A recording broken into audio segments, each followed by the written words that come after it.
Here's how to cope with the pain of a breakup and how to heal yourself so that way you'll be ready to date again. So when the person that we were emotionally attached to, and really the person that we spent all our time with and the person that we visualized our future with, cuts us off and they kick us to the curb,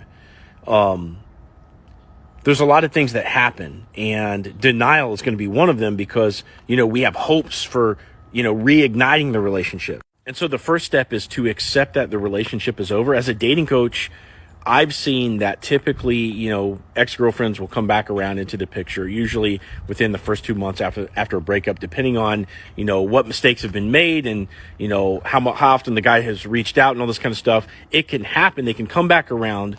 But by and large, it's a mistake to get back with your ex, and, the baggage was there for a reason. So once that you can accept that the relationship is over, really one of the next things that you need to do is to not suppress the sadness, because those feelings that you feel for the loss, they're valid.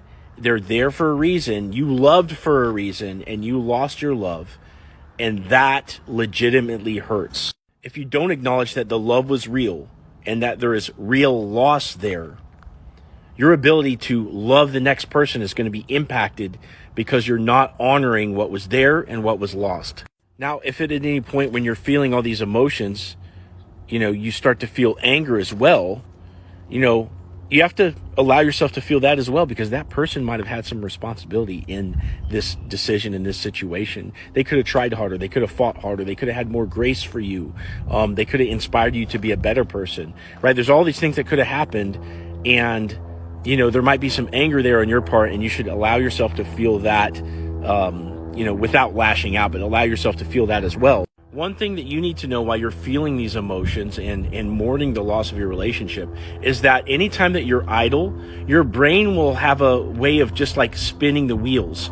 And you got to protect yourself against needless indulgence in thought and needless indulgence in memories, especially during this time, because it's going to send you in a spiral downwards. So when you get into these idle moments or these reflective moments, understand that you don't want your focus to be in the past. You want to shift your focus to the present moment. You can do that through breathing. You can do that through meditation, or you can just do that through staying engaged with your friends and your hobbies. Just understand that you don't want to stay so engaged that you never allow yourself to actually mourn the loss of the relationship. Now, I think time frames are different for everybody. When my ex of 1.5 years that I lived with kicked me to the curb, it took me about 2 months to get back out on my feet.